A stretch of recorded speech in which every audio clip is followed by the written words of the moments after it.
مقبول ہوتا ہے۔ اگر نیک پڑھے تو درجے بلند ہوتے ہیں، اور اگر فاسق و فاجر پڑھے تو نہ صرف یہ کہ اس کے گناہ معاف ہوتے ہیں بلکہ اس کا پڑھا ہوا درود و سلام بھی قبول ہوتا ہے۔ اس لیے کوئی بھی وظیفہ شروع کرنے سے پہلے درود پاک لازمی پڑھا کریں، اور ایک مرتبہ میرے ساتھ بھی پڑھ لیں درود پاک تاکہ ثواب ہو۔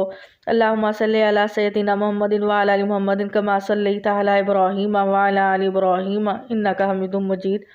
اللہم بارک علی محمد وعلی آل محمد کما بارکت علی ابراہیم وعلی آل ابراہیم انک حمید مجید۔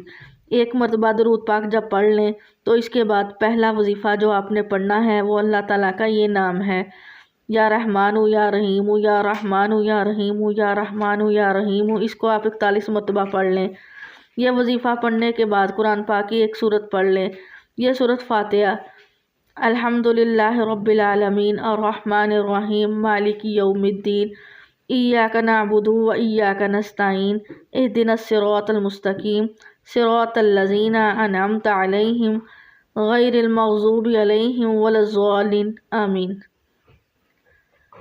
سب تعریفیں اللہ کے لیے ہیں جو تمام جہانوں کا پالنے والا ہے، بڑا مہربان نہایت رحم والا ہے۔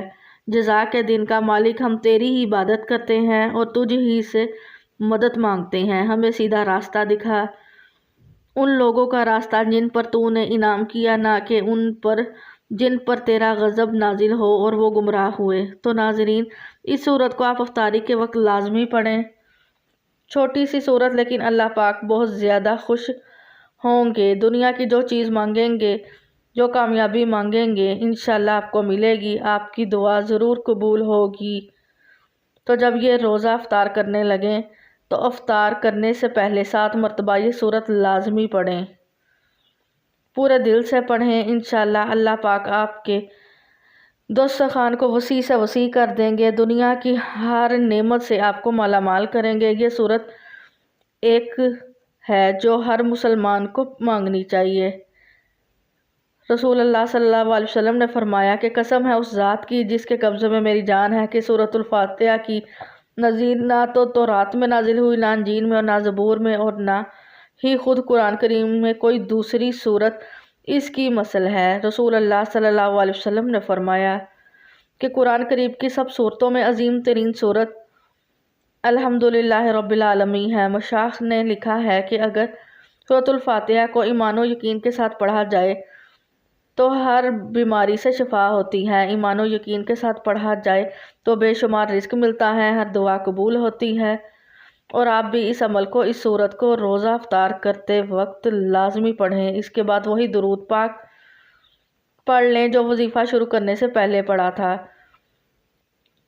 ناظرین، یہ وظیفہ آپ کی قسمت کو چمکا دے گا، آپ کی مشکل کو ختم کر دے گا، اور رزق کے ایسے وسائل پیدا ہوں گے کہ آپ نے کبھی سوچا بھی نہ ہوگا۔ نماز کی اہمیت اس سے پتہ چلتا ہے کہ اللہ رب العزت نے سب احکام اپنے حبیب صلی اللہ علیہ وسلم کو زمین پر بھیجے۔ جب نماز فرض کرنی منظور ہوئی تو حضور صلی اللہ علیہ وسلم کو اپنے عرش عظیم پر بلا کر اسے فرض کیا اور شب اسراء یعنی معراج کی رات میں یہ تحفہ دیا۔ ترجمہ کہ بے شک نماز مومنوں پر اپنے مقرر وقت میں ادا کرنا فرض ہے، کہ نماز قائم کرو اور زکوٰۃ دو۔